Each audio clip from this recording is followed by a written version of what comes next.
Thank you for joining me today. In this video, we are going to learn more about psychiatric diagnosis, clinical presentation, patient education, how to monitor the symptoms and treatment, effective treatment and labs, and follow-up appointments.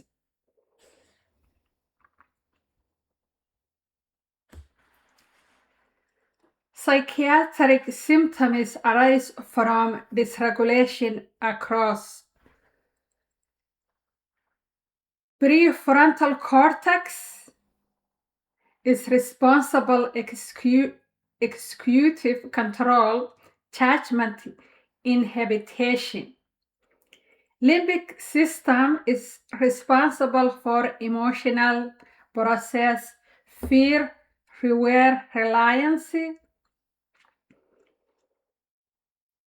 Default mood network responsible self-referential thinking and reminiscence. Hypothalamus pituitary axis is responsible for stress hormone regulation. Clinical presentation of a psychiatric symptoms include mood disturbance. Mood disturbance include depression, elevated mood, irritability.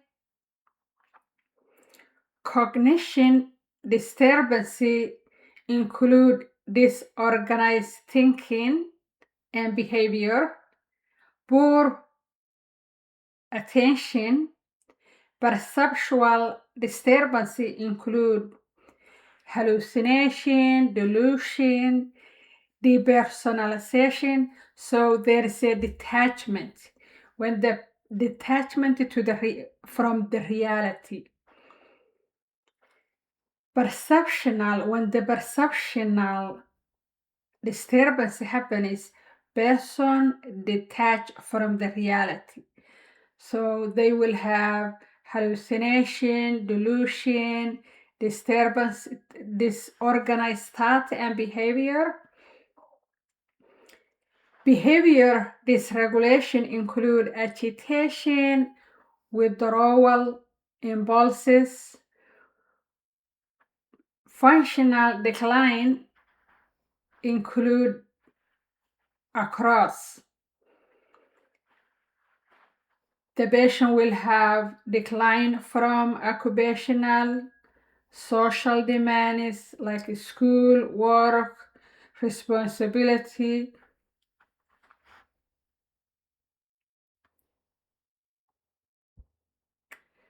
Diagnosis reasoning. The clinician must establish symptoms timeline. We want to know the accuracy of these symptoms, episode, chronic. Is this acute? Is this chronic symptoms when the patient come to us? Is this episodic, come and goes? We want to determine across the setting impairment. Are they dysfunctional at home, in home, or work, or school? We want to determine impairment where they cannot function better. We want to also assess the characteristic through process and thought consent. We want to assess the characteristic through the process and thought content. We want to evaluate the insight and judgment. We want to assess the safety risk like SI, HI, inability to care themselves. We want to assess systematically to rule out substance usage and medical causes for this psychiatric symptoms.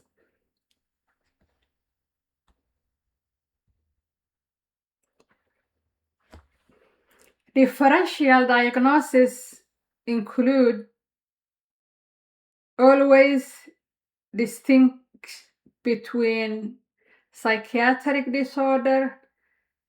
We want to always distinguish between the primary psychiatric disorder, substance-induced psychiatric disorder, neurological disorder, medical or neurological conditions, medication-induced psychiatric symptoms. So we want to know what caused the psychiatric episode, or acute or chronic. What is the reason behind that?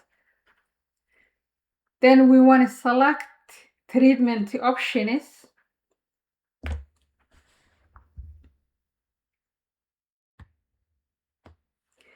Treatment options is guided by syndrome, psychosis. If it's syndrome, we want to know if there is a psychosis, if there is a mood disturbance. We want to know if there is an anxiety disorder. So before we select the treatment, we want to know the symptoms and we want to diagnose the patient. We have to know already if they are in a psychosis, mood disturbance, or in an anxiety disorder. We want to also know the severity, if there is a mild symptoms, moderate symptoms, severe symptoms, with or without psychosis. Psychosis means if they are detached from the reality and they are hallucinating and they are delusional. We want to assess the safety risk level. We want to also know the level of a function impairment. When we know all that, we want to choose the options that is more safer than the other. So for example, if the patient is having a depression, we can choose antipsychotic medication for depressive or anxiety symptoms.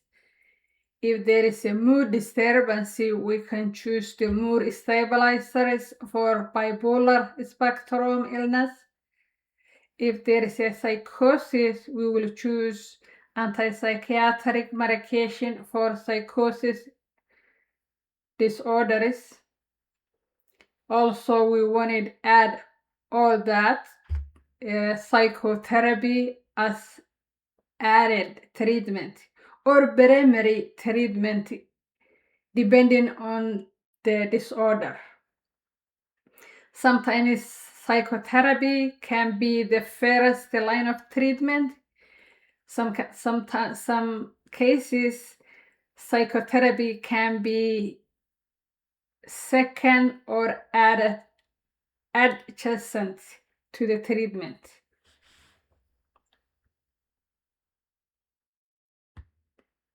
Next step, next clinical steps will be if the safety risk is present, we want to hospitalize psychiatric patient. We want to hospitalize them if they are at risk of SI or HI. If the diagnosis is unclear, medical workup, we want to do medical workup, labs. We want to also rule out substance. We want to screen substance usage if the diagnosis is not clear to us. If the psychosis present, we want to initiate antipsychotic treatment and assess for organic causes. If there is a mood symptoms present, we want to evaluate for bipolar spectrum before starting antidepressant, because bipolar, if the patient is bipolar and manic, we don't want to use them antidepressant medication. That will worsen the situation. It will worsen the symptoms. We want to only use the antidepressant medication only when it's applicable.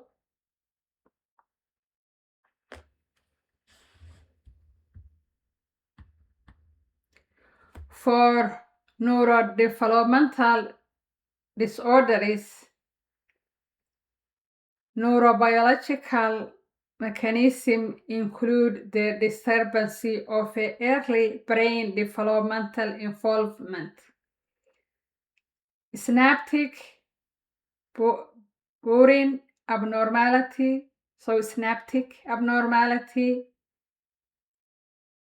fronto circuit dysfunctional, alter dopaminic or neurologic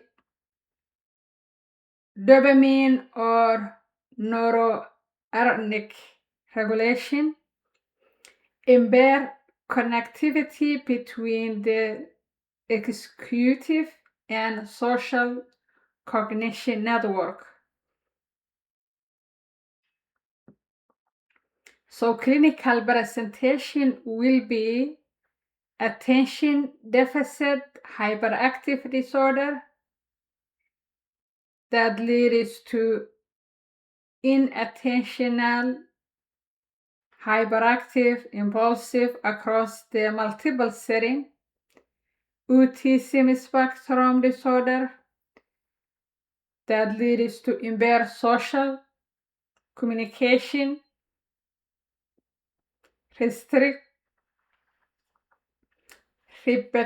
repetitive behavior, intellectual developmental disorder that include a global impairment with a deficit in accurate function. So, to summarize, if the patient have ADHD, it's hard for them to pay attention. They will be hyperactive. They will be impulsive. They cannot assess the risky. They will be having all the symptoms different setting, home, school, work. They will be hyperactive and not pay attention and risk takers, impulsive.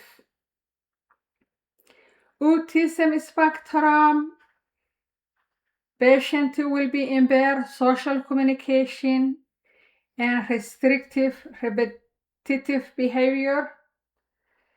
If they have intellectual development disorder, that will be global, which is all cognitive impairment with deficit is and they cannot function normal level. So diagnostic reasons include diagnostic requires, before we diagnose them, we have to assess them. So it requires symptoms onset in the developmental period. When do this happen? That's what we want to know. How long it continue? Is that persistent at home, at school, at work, at social contacts, or is only happens one place? Significant, we want to know also the significant functional impairment. We want to assess the exclusion of depression. Developmental disability, it's not same as depression. So we want to rule out depression, trauma, learning disorder as a primary explanation.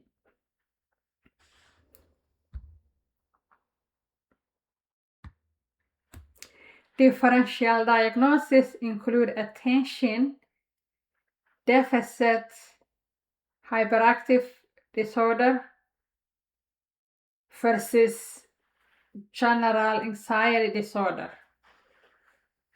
We want to assess if the child or the person is either having a ADHD or if they are having a general anxiety disorder.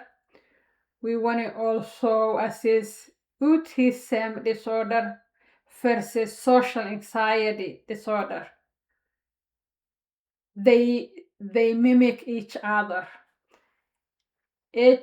ADHD mimic with general anxiety disorder, so we want to rule out which one it is. Autism spectrum disorder versus social anxiety disorder.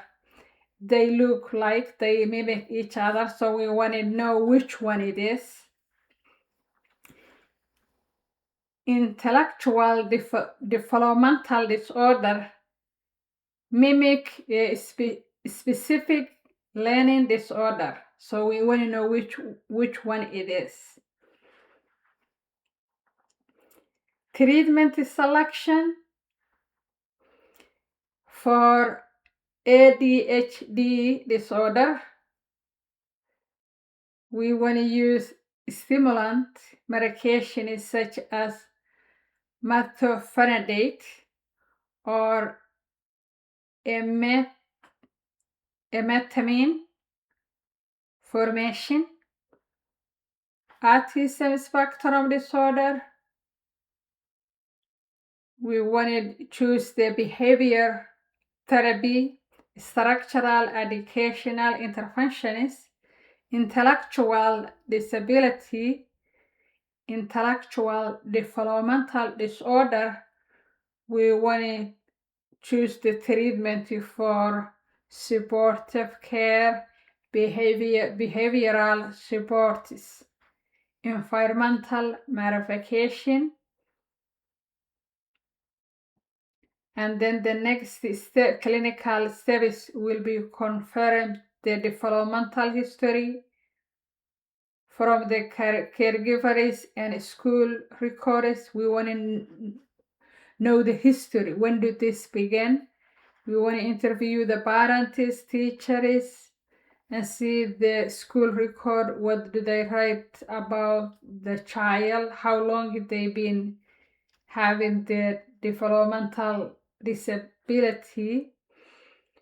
We want to assess for comorbidity such as anxiety, depression, learning disorder.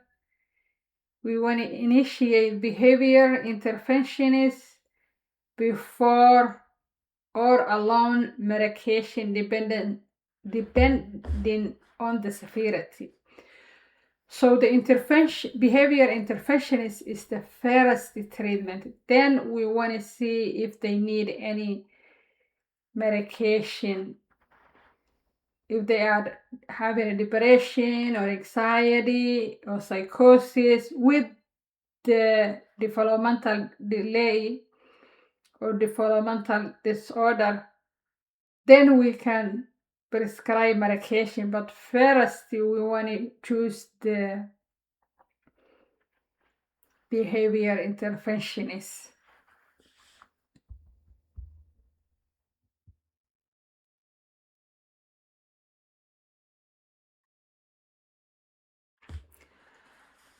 Neurocognitive disorders.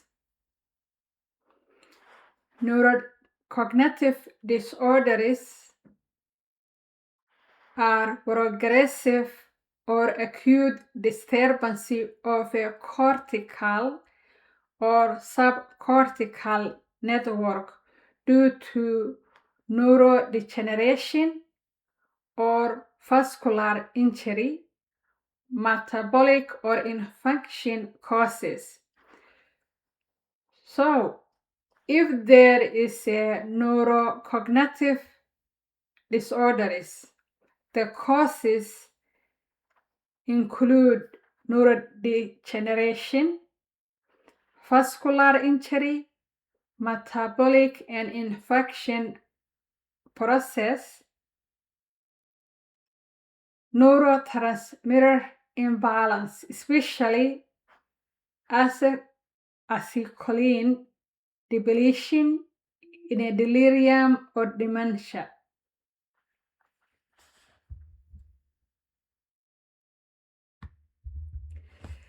Clinical presentations for these disorders include delirium, acute onset of fluctuating attention and awareness, disturbance. Those are the symptoms of delirium.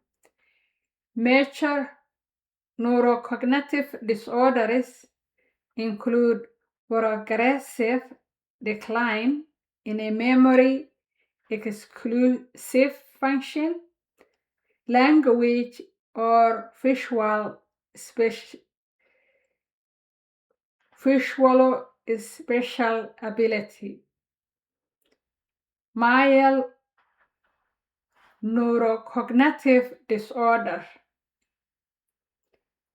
measurable decline. They will have a measurable decline without major functional impairment when they are mild, when they have a mild symptoms. They will have measurable decline without major functional impairment. Diagnostic reasons include the key distinguish. We want to differentiate attention impairment indicates delirium until verified otherwise. So if the patient is having an attention impairment, we want to choose delirium because delirium is an emergency, medical emergency. So we want to choose that until otherwise prevent otherwise. Progressive memory decline suggested the dementia. So if the patient have any attention impairment, that indicates delirium unless we know otherwise. If the patient having a progressive memory decline, that suggests dementia. Is stepwise decline suggested vascular causes. Stepwise decline suggests vascular causes. Fluctuation cognition suggests Lewy body disease. Fluctuation of a cognition will suggest Lewy body disease.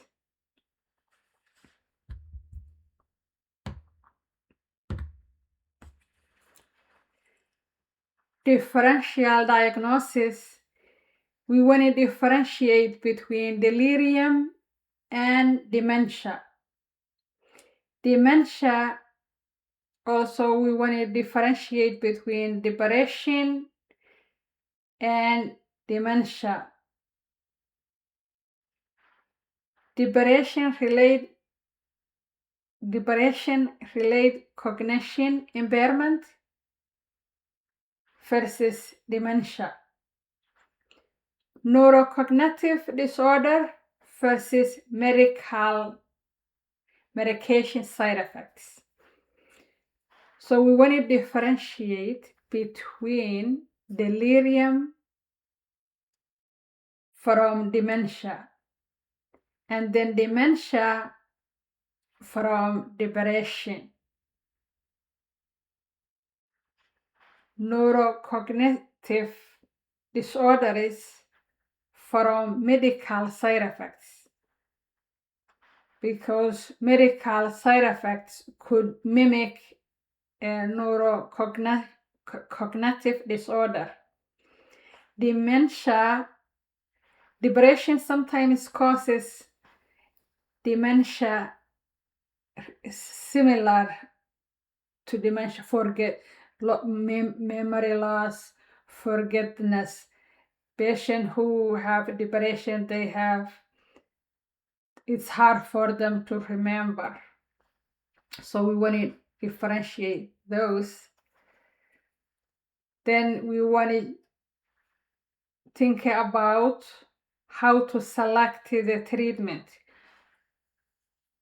We want to choose the treatment that apply, or first the treatment for the diagnosis that we already chosen and rule out the other. Treatment underlining medical causes in delirium. That is what we treat. Delirium is a medical emergency, so we want to treat the underlying medical causes. Cholinergic inhibitor for selective dementia. We wanted to select cholinesterase inhibitor for dementia, because dementia is caused by the depletion of cholinesterase inhibitors.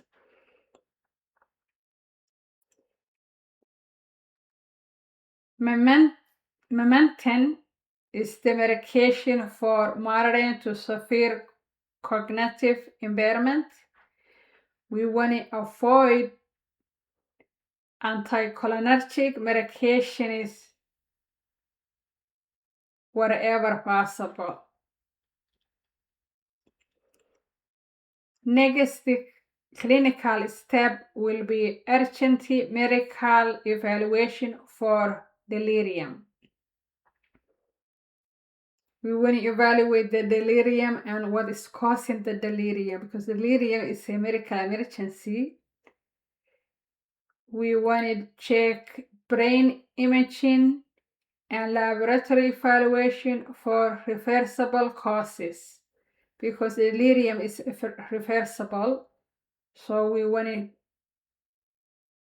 do MRIs or imaging, brain imaging, and lab tests to reverse the cause of the delirium.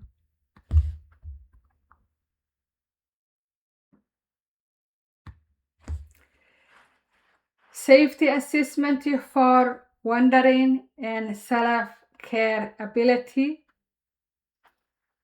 We want to assess those.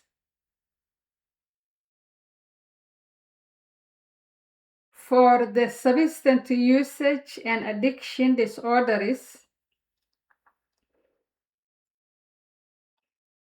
is caused by dysregulation of muscle limbic dopamine reward pathway, leading to compulsive reinforcement learning. So substance usage and addiction disorders are caused by dysregulation of a muscle limbic dopamine reward pathway, lead to compulsive reinforcement learning, and impair exclusive inhibitor tolerance and withdrawal neuroadaptation.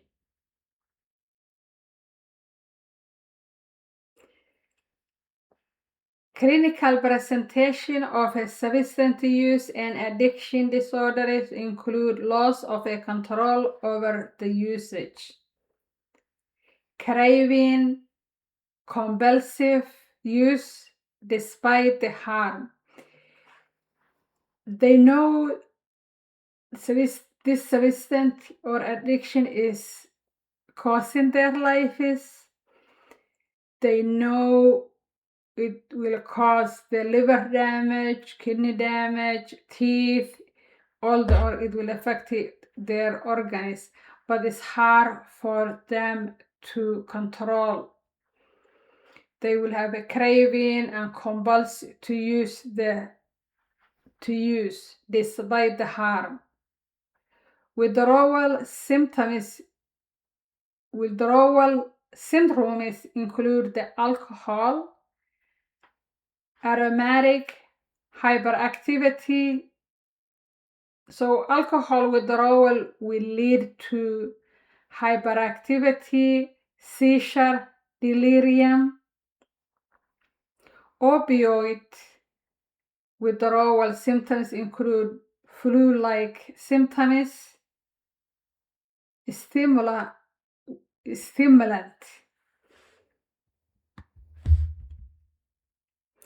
stimulant withdrawal leads to agitation, paranoia, and psychosis.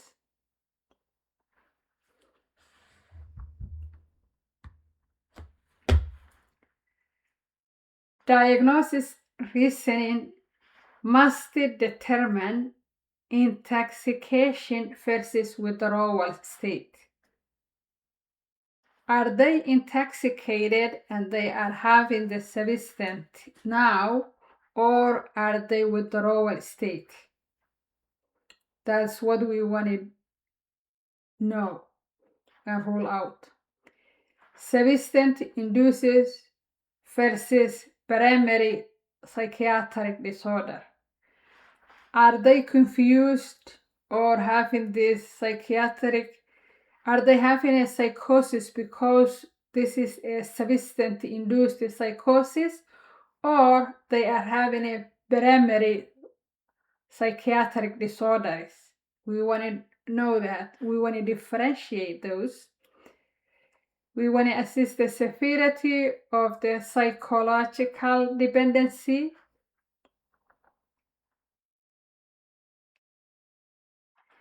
Differential diagnosis include the stimuli-induced psychosis versus schizophrenia. Stimuli-induced psychosis mimic schizophrenia. They will be having hallucination, delusion, disorganized thoughts. Alcohol withdrawal delirium versus a primary delirium. Because delirium can be caused, as we mentioned earlier, infection. It can cause the medication. It can cause also alcohol. So we want to know what caused the delirium.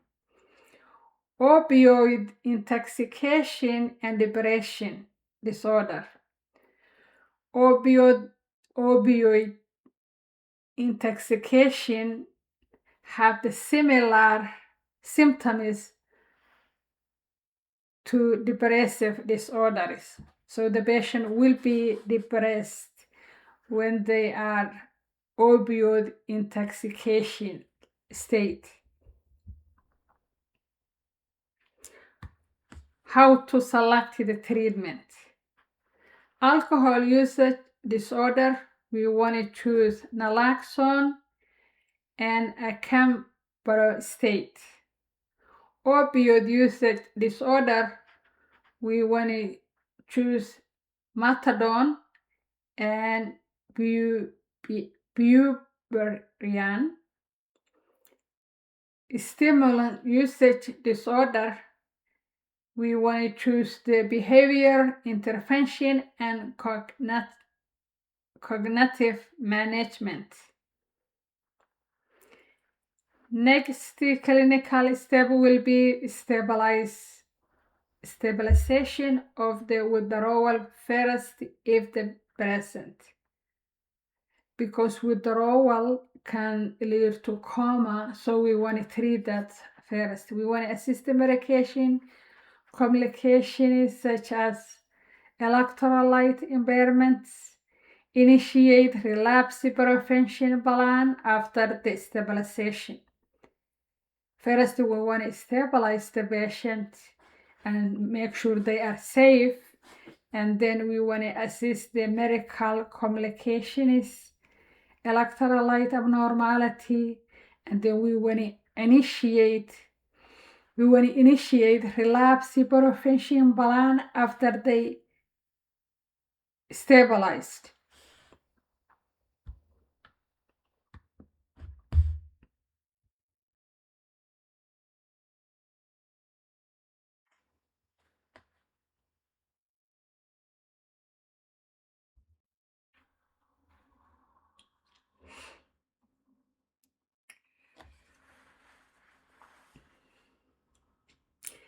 Schizophrenia spectrum and other psychosis disorders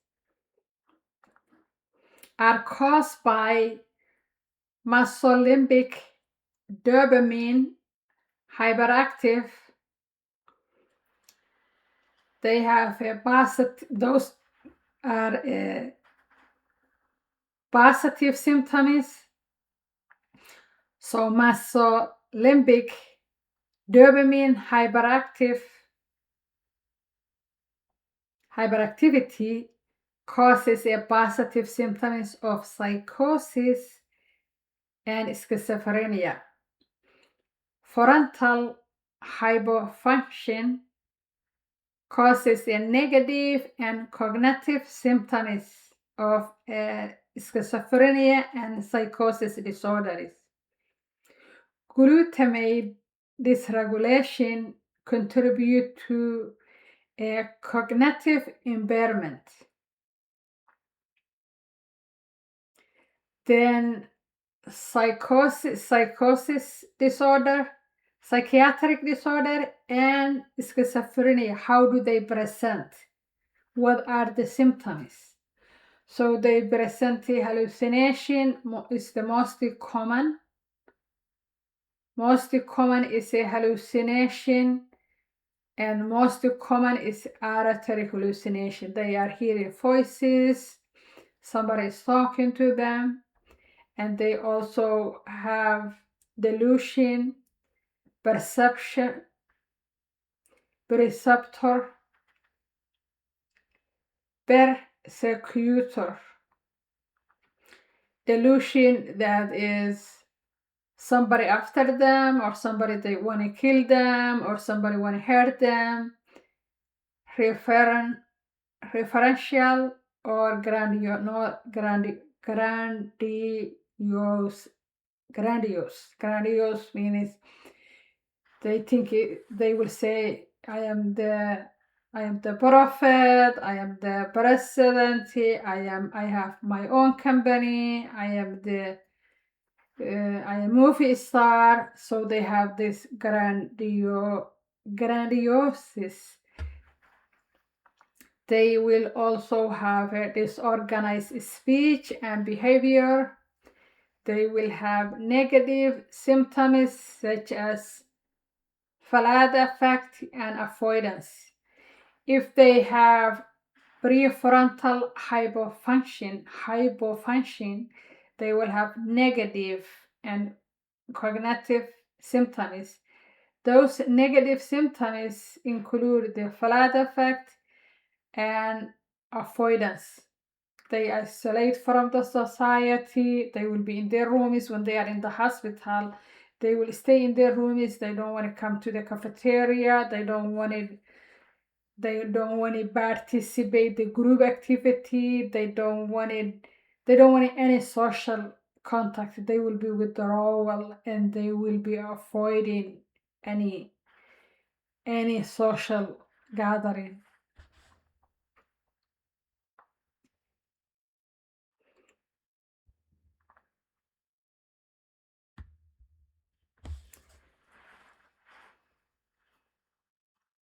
Diagnostic reasoning. Diagnosis depending how we're going to diagnose the patient. It depends on the how long the symptoms have been continuous. If they are greater than 6 months, is for schizophrenia. Greater than 6 months for schizophrenia, exclusion of a mood disorder with psychiatric features. If we want to diagnose them with schizophrenia, they have to be having these symptoms at least 6 months, and we want to also rule out any mood disorders with psychosis features. We want to also rule out substance-induced psychosis. We want to assess the functional decline before we diagnose them with schizophrenia. So we want to check this box. They have been having these symptoms more than 6 months. They are not having a mood disorder with psychiatric features. They are not substance-induced psychosis, and we want to assess the functional decline. So those are how we are going to rule out any other diagnosis before we decide this is the schizophrenia.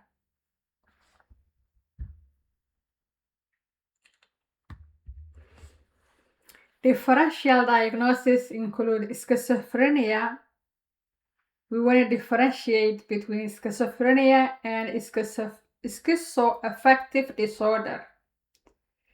Also, we want to differentiate between schizophrenia versus bipolar disorder with psychiatric features. We want to differentiate between schizophrenia versus substance-induced psychosis. Then comes to treatment selection. How we're going to select the treatment and what treatment we need. Second generation antipsychiatric medications are the first line of treatment for schizophrenia. Clonazepam for treatment-resistant illness and SIs, suicidal ideation. Long-acting injection antipsychiatric medications for adhesion issues. If they are not compliant with the treatment, we want to choose the long-acting injection antipsychiatric. But first, when they come to the hospital, we are going to begin with oral, and then we will transition from the oral to injection, which is maybe 6 months, 4 months, depending on the type of antipsychiatric medications that we choose.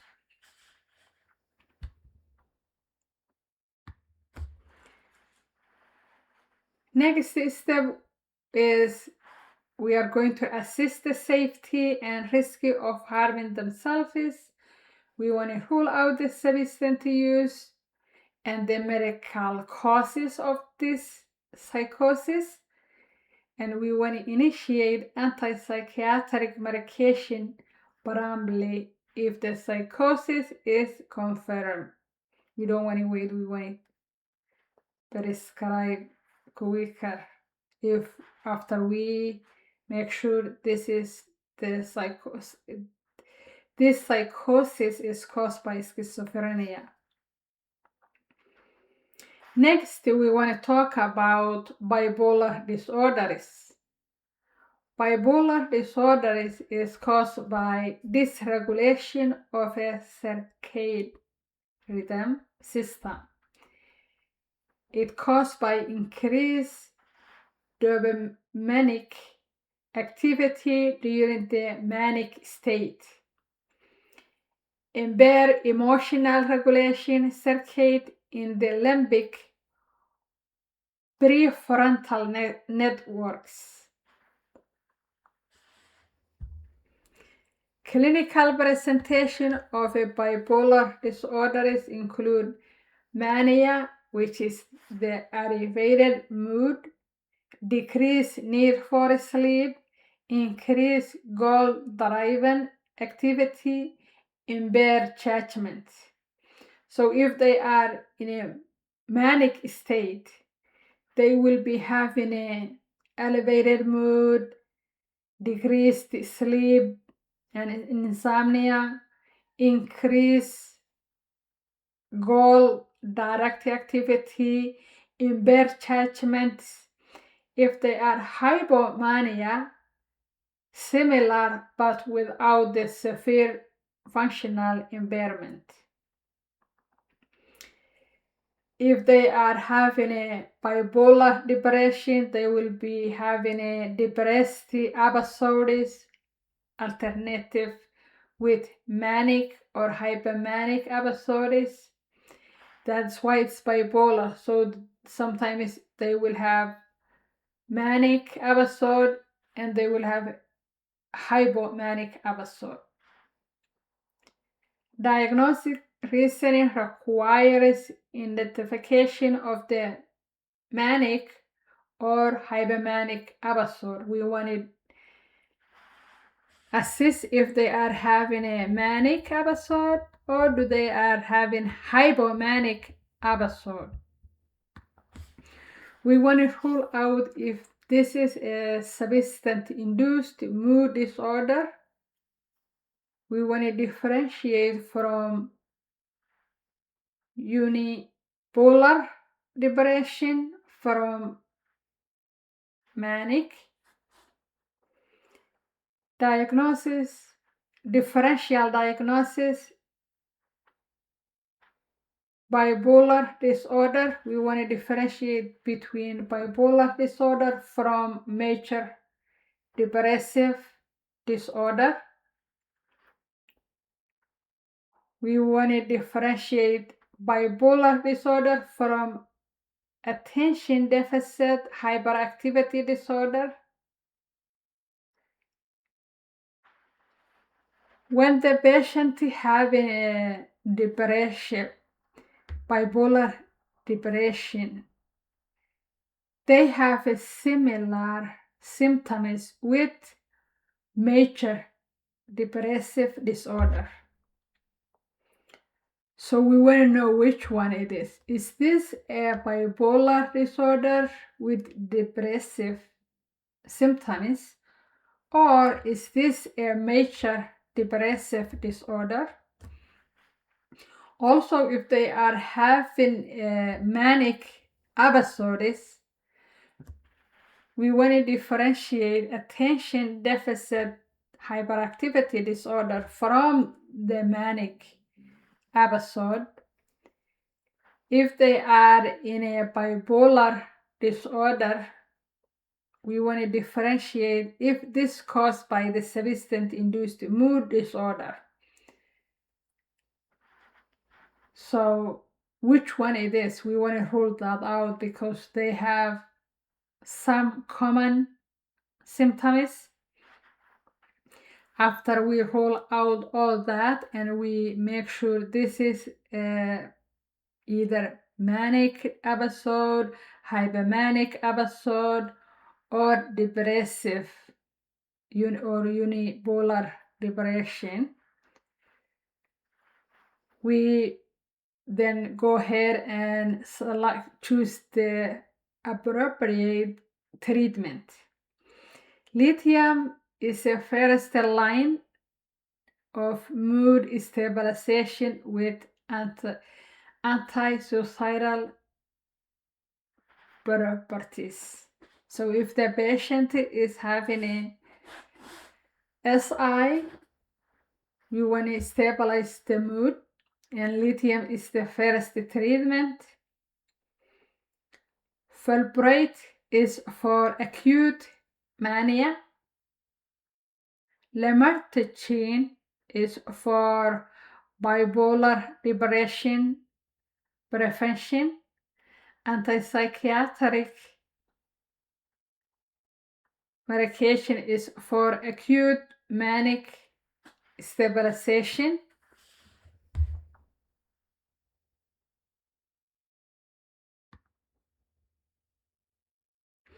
Next, the clinical steps include immediately discontinue antidepressant medication, monotherapy if manic is present.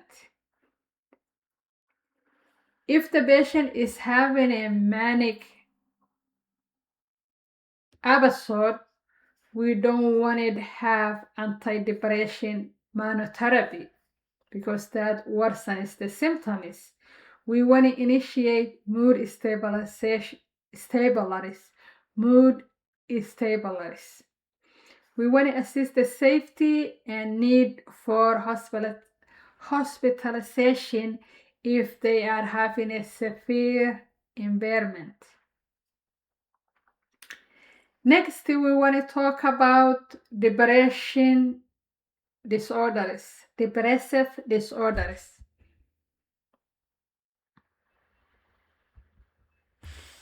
Depressive disorders is caused by decreased monoamine neurotransmission like the serotonin, norepinephrine, and dopamine. So depressive disorder is caused by the decrease of monoamine neurotransmission, such as serotonin, norepinephrine, and dopamine. Hyperactive of the hypothalamus pituitary endocrine axis impair reward system function or impair reward system function. So the clinical presentation is persistent depression, mood, or loss of interest, activity, or the pleasure. So if they used to enjoy activity, now they are not. They don't have no interest, no pleasure. They are having a depressed mood. They will have sleep and appetite change. Some people, when they're depressed, they have increased appetite. Some of them will have low appetite. Some of them will have less sleep. Some of them will have more sleep. They will be having a fatigue and psychomotor changes. They will be having a cognitive slowing or SI.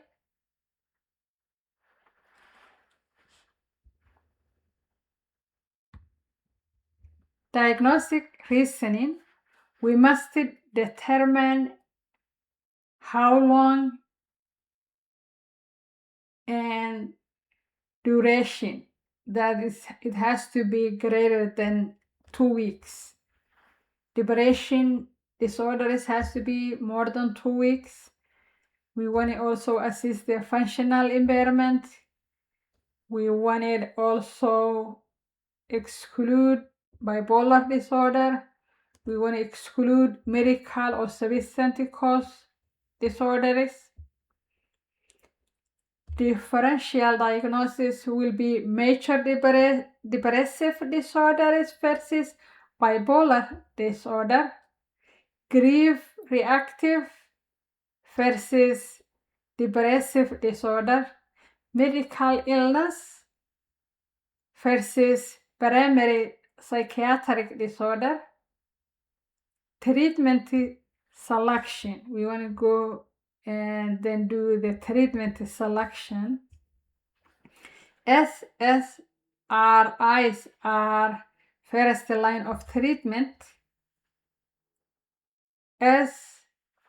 SNRIs are the alternative treatment if the SSRI is not working for the patient or if they are allergic to. The alternative treatment will be SNRIs. Electroconvulsion therapy for severe psychiatric or treatment-resistant causes, ECT, will be the third treatment. Next, we want to assess the safety and SI and HI immediately. We want to determine for hospitalization, do they need to be hospitalized, or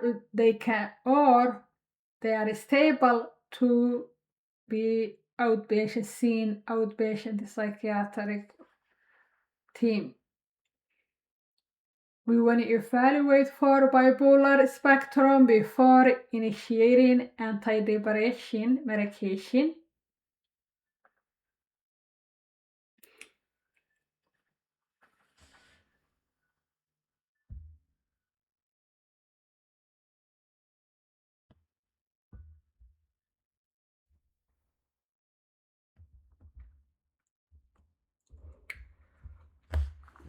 Next, we want to talk about anxiety disorders.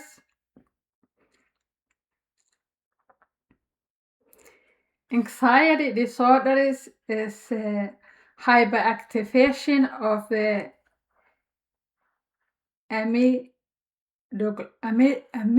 amygdala fair circuit, decreased prefrontal inhibitor control,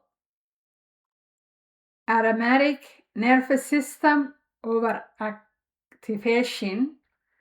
Those are the causes of anxiety disorder. So anxiety disorder is caused by hyperactivation of amygdala fair circuit, decreased prefrontal inhibitor control, automatic nerve system overactivation, and the clinical presentation of antipsychiatric disorders include general anxiety disorder, chronic excessive worries, panic disorder. Panic disorder symptoms include sudden episode of intensive fear with aromatic symptoms, high bias, stimulus specific fear of response.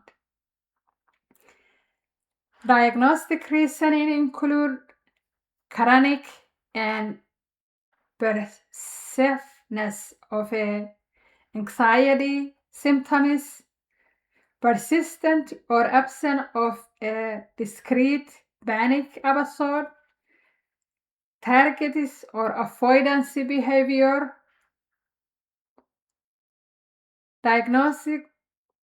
Differential diagnosis include, we want to differentiate between panic disorder versus cardiac or endocrine conditions, because panic disorders will have a symptoms that's similar to cardiac or endocrine condition symptoms. We want to differentiate between general anxiety disorder versus depressive disorder. We want to also differentiate between phobia versus PTSD. Are they having a PTSD or they are having a phobia? That's what we want to differentiate. Then we want to go ahead and select the best treatment.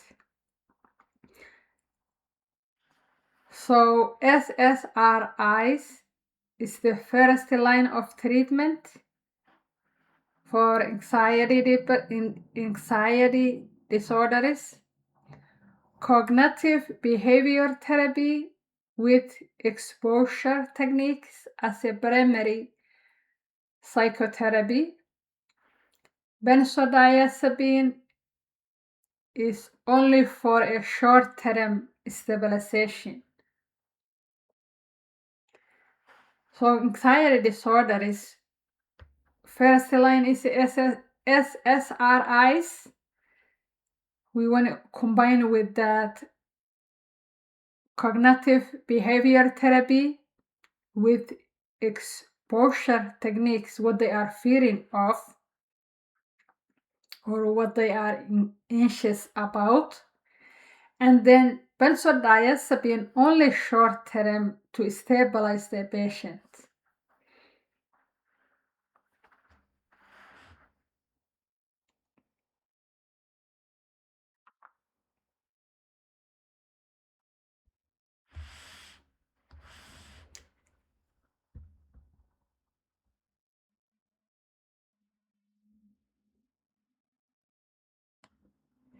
Thank you for joining me today.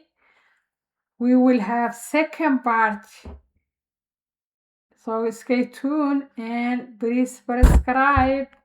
Thank you.